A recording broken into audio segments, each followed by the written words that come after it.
pun yang akan tonton filem kau adalah penonton. So bila boleh cerita sikit apa latar belakang Zaf? Mungkin cerita sikit lah sebelum Zaf bergelar seorang YouTuber, apa pekerjaan Zaf dan sikit lah latar belakang Zaf. Zaf berumur 27 tahun. Hai, nama saya Zafran bin Zulkifli, merupakan seorang bekas pelajar Universiti Malaysia Sarawak, mengambil jurusan Kimia Sumber. Dan sebelum Zaf buat vlog ni ada banyak kerja lah yang Zaf pergi.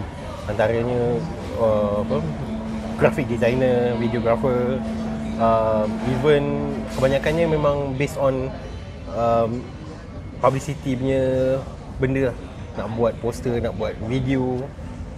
Pernah bekerja dekat yayasan, lepas tu pernah bekerja dekat even chicken rice shop, pernah jadi waiter, pernah lagi balik sebelum Zaf, masa Zaf buat vlog pun Zaf bekerja dengan seorang artis, and then tak lama pun, dalam 4 bulan. Lepas tu bermula 1 hari bulan Januari 2018 Zaf mulakan vlogging bernama Zaf Vlog di bawah channel Pure Pixels, Zaf punya channel. Dan pada asalnya nak buat vlogging daily, kira buat rakaman apa yang Zaf buat, lakukan setiap hari lah. Dan juga mengumpulkan semua gambar-gambar dan juga video sahabat-sahabat Zaf yang kahwin. Sebab sekarang ni kan umur Zaf 27, ramai kawan-kawan Zaf yang kahwin kan. So it turns out banyak gila kawan yang kahwin. Zaf tangkap video semua dan jadi kompilasi untuk diorang senang ambil video tu dekat YouTube. Lepas tu sehinggalah bulan 2 ke bulan 3 lah Zaf mula buat review filem. Sebenarnya sebelum buat vlog pun memang dah buat review filem, tapi dekat platform Instagram hanya post gambar, tulis daripada segi tulisan kan. Lepas tu dekat YouTube baru start vlogging dengan review filem.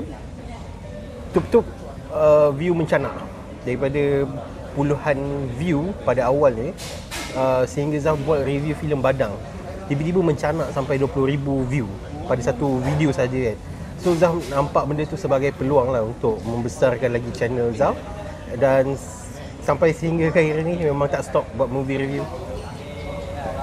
Tadi Zaf dah mention start daripada review film Badang, memang terus melonjak. Adakah memang dah akan menjangkakan perkara ini akan berlaku, ataupun mungkin jangka, mungkin masa tu tak sepantasnya atau apa? Tak.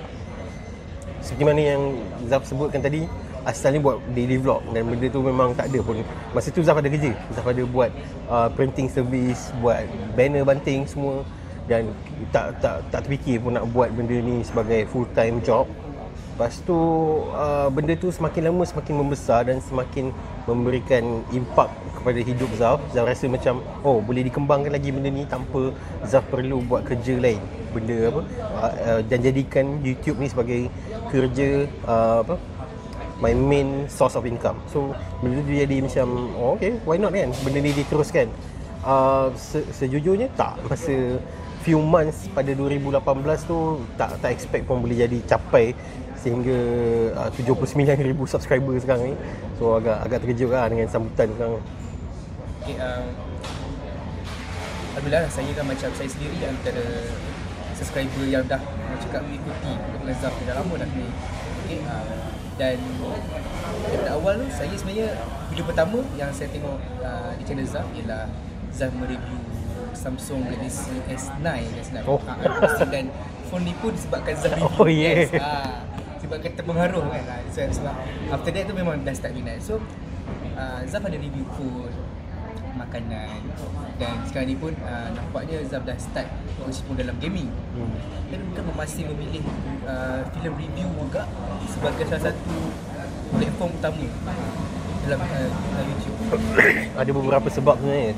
Yang pertama adalah dia punya base, yang fan base yang telah ditubuhkan ni, hampir 70% yang subscribe kepada Zaf disebabkan movie review. So memang Zaf kalau boleh tak nak lah terlalu melencong sangat idea konten dalam YouTube ni kan. Zaf kalau boleh nak, the core idea was movie review, trailer reactions. Benda-benda selain daripada tu Zaf buat sebagai benda-benda yang Kalau dah bosan movie review, Zaf buat makanan, kadang buat review phone, kadang-kadang buat macam unboxing device. So benda tu kadang-kadang Zaf macam kalau nak 24 jam sehari, 7 hari seminggu menghadap muka Zaf bebel pasal filem pun tak juga kan, macam bosan juga kan. So nak jadikan variasi lah untuk channel Zaf. Sebagai seorang review kan, selain lah memperoleh subscriber yang mungkin Zaf tak pernah jangka, memperoleh sambutan, apa lagi kejayaan yang bagi Zaf satu benda yang agak membanggakan lah sepanjang bergelar movie review. Antara benda contoh lah Zaf berkolaborasi dengan ni. Adakah ada tak momen yang Zaf tak pernah jangka pun akan berlaku pada Zaf? Sebenarnya Zaf buat benda ni dah baru 2 tahun 2 tahun setengah.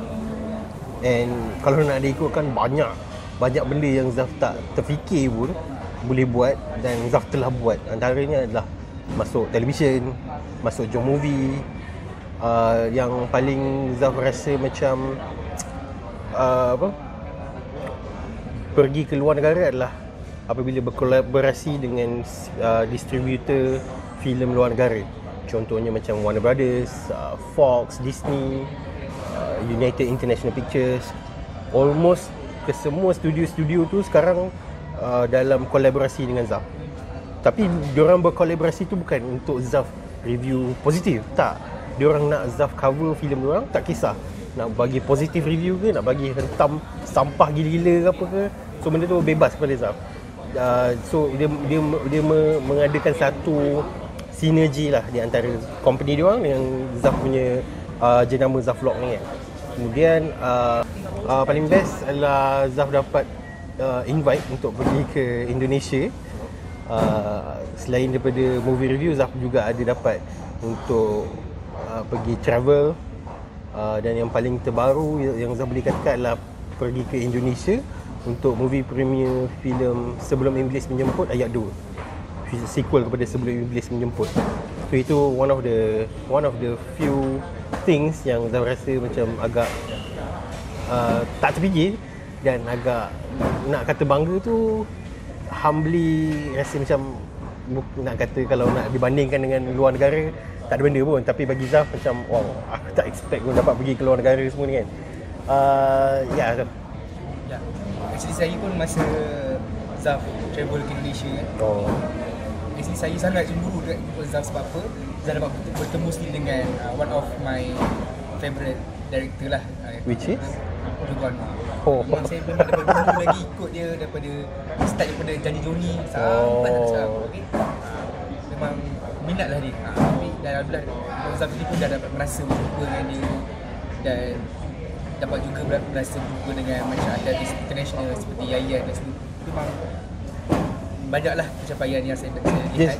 Ni just tambahan lah. Joko Anwar was one of the directors yang memang sangat-sangat open. Dia tak kisah Zaf nak maki filem dia. Dan dia walaupun dengan filem-filem dia yang sangat gempak, sangat-sangat international level kan, tapi he was very grounded. Bila bersembang dengan dia, tak rasa macam kau bercakap dengan datuk-datuk VIP ke apa, tak ada. Sembang relax je. Masa Zaf buat interview untuk filem Ratu Ilmu Hitam, kau boleh tengok sendiri video tu, memang kau-kau dia maki-maki, carut-carut kat dalam video tu kan. Memang sangat santai. But then di sebalik level grounded dia tu, still orang respect dia sebab dia memang one of the greatest director in Southeast Asia. Kita pun tahu kan, review filem kat Malaysia ni, YouTubers dia tumbuh macam cendawan. Banyak sangat, okay? Dan dia mengikut trend. Start bila filem ni ada isu je, mungkin banyaklah orang. Jadi adakah itu menjadikan saingan kepada Zaf? Dan sebenarnya sebelum Zaf menjadi YouTuber sebagai seorang yang review filem juga, adakah itu sebagai saingan ataupun apa?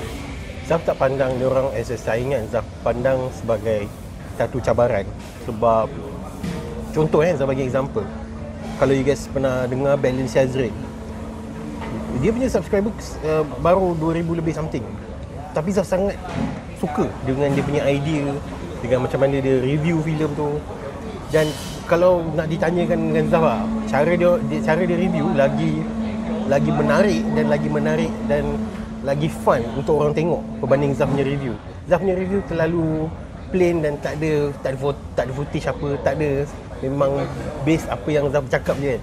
Tapi bila adanya orang macam Balance Azri tu, dia menjadikan Zaf menjadi macam, oi aku tak boleh duduk senang ni. Silap-silap dia orang punya review ni lagi mantap daripada aku kan. So benda tu Zaf dijadikan sebagai cabaran, sebagai untuk jadi lebih baik. Walaupun review Zaf perubahan dia tak ketara daripada dulu, tak ada struktur. Sekarang ni dah ada struktur dia, daripada mula sampai habis dah ada cara-cara nak review filem tu. Tapi Zaf still belum capai level yang perlu Zaf rasa selesa. Every day ada je saja cabaran baru. Contohnya nak review filem ni kena berjaga-jaga dengan cara cakap dia. So benda tu kadang-kadang menjadikan satu pengajaran lah untuk Zaf. So benda tu jadikan satu sumber inspirasi lah kepada the new generations. Sebab Zaf rasa yang mana review filem ikut trend, tak ada masalah. Benda tu boleh je nak buat, itu pilihan korang. Tapi untuk apakah korang buat benda tu? Adakah untuk membuat satu perubahan dari apa yang kita lihat pada filem-filem tempatan, ataupun sekadar mengikut trend? So benda tu kena check balik apa yang you guys cuba capai. Bagi Zaf senang je, kalau betul nak buat review ni, be fair, buat untuk semua filem. Kalau tak pun buat filem tempatan lah, semua filem tempatan review, jangan ikut trend. Sebab kadang-kadang benda yang ikut trend ni korang tak boleh nak cope untuk future punya content. Benda tu once kau dah naik, contoh dapat 1000 subscriber dengan mereview sebuah filem ni, dan after that bila kau buat movie review, view korang akan jadi slow sebab benda tu kau tak maintainkan the hype of the film. So nak tak nak kau kena cover semua, kau jangan ikut trend. Sebab benda ni nanti dia akan makan diri sendiri balik. Dia akan jadi slow dan tengok-tengok dah senyap, dah tak buat movie review kan. So dah siap Zaf, check balik apa yang you guys cuba capai dan be serious lah dengan apa yang you guys cuba lakukan. Alright. Before the end, saya pun terlupa satu benda yang buat pencapaian tadi. Bagi saya lah satu benda yang mungkin boleh diberbanggakan untuk Zaf, yang mana sekarang ni Zaf Vlog merupakan salah satu platform untuk orang sebelum tengok wayang, tengok dulu. Okay, Zaf komen apa tak? Okay, Zaf cakap apa tak? Okay, macam Zaf cakap sebelum ni, Zaf buat vlog ni sebab kawan-kawan. Movie review pun sebenarnya untuk kawan-kawan. Sebelum Zaf buat vlog pun ramai yang, contoh kalau kita gather ramai-ramai dengan makan-makan, malam tak tahu nak buat apa, weh jom tengok wayang. Zaf cerita apa sekarang ni yang best? So diorang akan tanya Zaf. So benda tu accidentally daripada kawan-kawan Zaf jadi kepada orang yang Zaf tak pernah jumpa sekalipun dalam subscriber.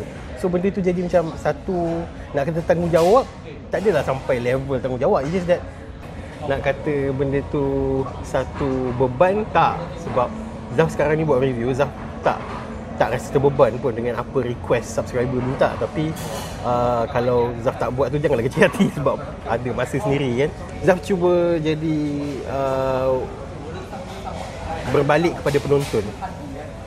Zaf pada satu momen 2 tahun setengah ni, Zaf ada cuba nak rasa apakah perasaannya menjadi orang industri. Zaf cuba memahami apa yang diorang hadapi. Tapi it turns out it doesn't matter. Kau nak buat filem gempak macam mana pun, kau nak buat filem murah macam mana pun, yang akan tonton filem kau adalah penonton. So bila benda tu Zaf fikir balik, Zaf kena back to the roots. Kena jadi orang yang melihat filem itu daripada pandangan audience sendiri. Apabila itu yang menjadikan Zaf sort of macam orang dependent on review Zaf, sebab daripada pandangan audience biasa, tak perlu menggunakan term-term yang akademik yang sangat-sangat mendalam, even ada perkataan-perkataan yang kita tak pernah dengar. So benda tu jadikan Zaf macam satu peluang untuk Zaf jadikan channel Zaf ni untuk penonton-penonton biasa. Sebab macam kita tahu, student pun, dulu Zaf pernah jadi student, nak pergi tengok wayang punyalah duk tunggu hari Rabu sebelum pukul 6 pula tu nak kena tunggu. Duit tu jadi masalah untuk kita pergi tonton dan melakukan benda yang kita suka. So Zam nak tolong orang-orang yang tak cukup duit nak pergi tengok wayang tapi still tak nak buat illegal punya transaction. So tak nak Zam support, tapi Zam bagi suggestion daripada filem-filem yang best, yang boleh ditonton dengan berbaloi dengan harga yang kita bayar. Cakap pengalaman sebagai YouTuber, apa Zam punya jangkaan ataupun adakah pekerjaan sebagai YouTuber ni relevan untuk lebih-lebih lagi lah untuk orang muda sama sekarang kan, yang mungkin nak menjinakkan diri sebagai YouTuber, adakah relevan pekerjaan ataupun job sebagai YouTuber ni? Nak kata adakah ia satu pekerjaan yang lumayan? Tak. Aku cukup takut bila orang duk tengok aku punya subscriber, tengok view tinggi, mesti kaya kan. Tak. Aku sekadar dapat bayar kereta, lepas tu dapatlah 200-300 lebih untuk aku survive the whole month. Dan in fact aku tinggal dengan mak aku. Aku still tinggal dengan mak aku sebab tak ada ayahan. Mak tinggal seorang, so aku duduk rumah. So benda tu aku nak kata macam, entahlah, aku nak kata selamat daripada zero. Kalau kau nak start YouTube, jangan berhenti kerja disebabkan kau nak start YouTube. Bekerja macam biasa, tapi buat benda tu sebagai side project kau. Weekend, tengok wayang, review filem, post, settle. Hari weekday, pergi bekerja. Sebab benda ni, it's a, macam mana aku cakap contoh aku bagi example. Sekarang ni kita nampak YouTube, Facebook, Instagram, something yang boleh mendapatkan duit. Benda ni dalam jangka masa yang panjang. Sebenarnya tak, benda ni ikut trend. Sebelum adanya Facebook, YouTube, Instagram ni, kita ada blog. Blog dulu memang dah jana duit yang banyak. Dan sekarang ni dalam pandangan orang yang memandang masa hadapan, dia nampak podcast. Podcast tu macam is the future of sekarang ni. Kalau YouTube, Facebook, Instagram, zaman sekarang, masa hadapan podcast menjadi satu yang menjadi pilihan orang ramai. So it depends. Kau kena berjalan mengikut arus masa. Jangan, kalau sekarang ni tiba-tiba kau nak buat, aku nak buat blog lah. Boleh buat benda tu sebagai satu cabang untuk kau membesarkan lagi kau punya nama ni kan. Tapi untuk future, kau kena cuba. Contoh macam aku boleh katakan TikTok. Aku sebenarnya Aku susah nak buat TikTok ni sebab benda tu orang-orang muda memang suka buat benda tu. Tapi bagi aku macam mana dia orang ni buat kan. Tapi nak tak nak aku kena cuba juga. Aku kena try juga application TikTok tu. Even Bigo Live, macam mana kau nak buat live semua tu. Dan aku baru dapat tahu banyak benda tentang TikTok dengan Bigo. Benda tu boleh jana duit secara macam tu je. So aku macam, lagi senang daripada YouTube kan. So benda tu kena ikut arus masa. Jangan hanya terperuk dengan korang punya platform saja. Contoh YouTube. So sekarang ni aku dah expand kan melalui Facebook, Instagram dan TikTok still tak boleh nak hadam lagi. Susah. Dia orang-orang muda suka abang ni, tapi macam aku macam susah sikit lah. Tapi itu lah, kena ikut arus masa. Jangan stick dengan YouTube sampai lebih-lebih. Memang takkan. One day YouTube ni akan zero. Akan mungkin dalam 2050, 70, mungkin YouTube akan jadi seperti mana Friendster sekarang. Dah tak ada orang tengok. So benda tu just berjaga-jaga lah kalau nak mulakan kerjaya dalam mana-mana platform social media sekalipun. Sebab benda tu nanti in future benda ni akan tak ada juga. So nak buat macam ni, kena prepare. Boleh katakan platform macam ni kan, YouTube so dia mudah naik, mudah jatuh. Yep. So jangan mudah selesa lah. Yes. Okay, mungkin kita boleh beat sikit lah sepanjang Zam bergelar review ni. Apa lah cabaran paling terbesar bagi Zam sebagai bergelar ni? Mungkin kita boleh katakan beat lah tentang komuniti orang Malaysia. Kita boleh katakan beat sikit tentang komuniti orang-orang yang ditegur, orang-orang yang mungkin hari-hari tak boleh ditegur. Mungkin boleh kongsikan sikit. Dulu masa first year, tahun pertama Zaf buat review, halangan yang Zaf hadapi adalah kecaman. Itu adalah yang paling pertama sekali lah. Kecaman daripada netizen sendiri, daripada viewer. Itu adalah first year. The second year, bila kita dah mula grow dan kita dah tak layan lah dengan haters ni semua, here comes the second level of torture. daripada orang industri sendiri. Yang mana yang triggered dengan Zaf punya review, yang tak boleh kena review negatif, sedangkan Zaf cakap elok-elok pun kena bantai kan. So benda-benda macam tu paling Zaf rasa paling crucial adalah pada waktu birthday Zaf 2019. Waktu tu ada satu filem yang seorang pengarah ni keluarkan. Dia keep on hentam Zaf every day. Setiap hari duk call, duk WhatsApp, duk bagi ceramah panjang-panjang. Aku ada bagi WhatsApp dia. WhatsApp dia kau punya maki dia. So aku tak nak lah. Dan aku bersyukur sebab aku ada orang yang aku refer kan. Contohnya macam Abang Omedia, Abang Kai. Dia memang veteran, dah lama buat blogging semua ni. So aku tanya pendapat dia, apa perlu saya respon semua ni kan. Dan aku ikut cara dia.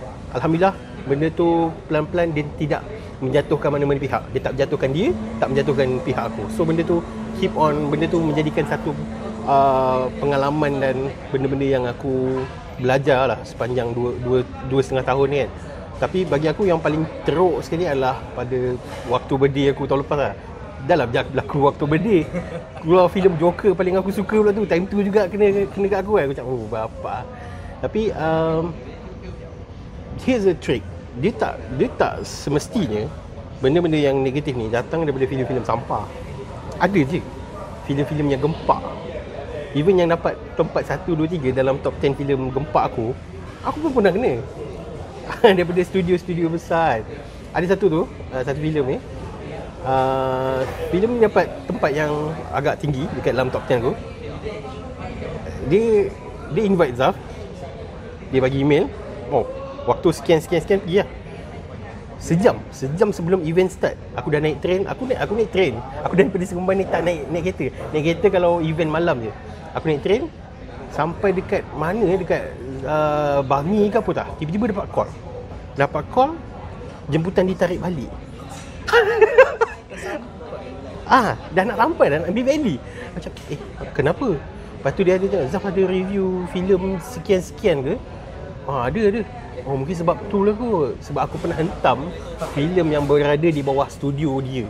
So Zaf macam, time tu tak apalah, it's okay. Aku call lah pengarah filem tu sendiri kan. Pengarah dia kata green light, datang ke. Nanti kau datang atas nama aku. So okay, nasib baik pengarah aku ada contact. Kalau aku tak ada, free dia pergi patah balik bodoh kan.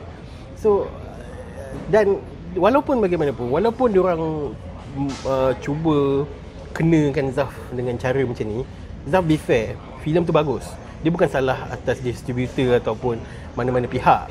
Dah kalau filem tu bagus, kita kena address filem tu bagus. Dan walau bagaimana hebat sekalipun pelakon dalam filem tu, dengan walau bagaimana popularnya pun pengarah dia sekalipun, kalau filem tu sampah, kita kena acknowledge benda tu sampah. Kita jangan bukan menjilat, cuba menegakkan benang yang basah. Benda tu takkan dapat apa-apa untung pun daripada mana pihak.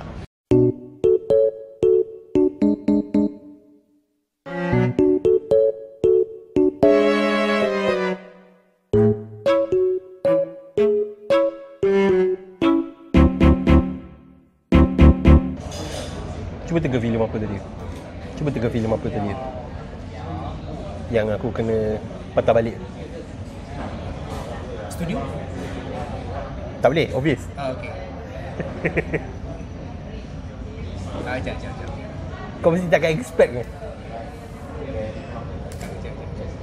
Dia keluar 2 tahun. Dia keluar 2 filem tahun lepas yang aku review. Satu sampah, satu positif. Seorang pun tak dapat teka.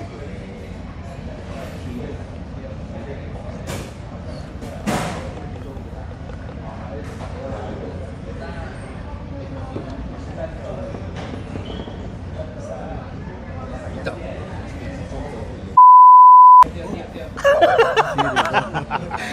Semua terkejut. Before that. Then Dah ke jauh je. semua tak percaya. Aku cakap, itu sebab bila orang kata aku bias ke apa, aku macam, dude, kau tak tahu apa yang berlaku kat aku.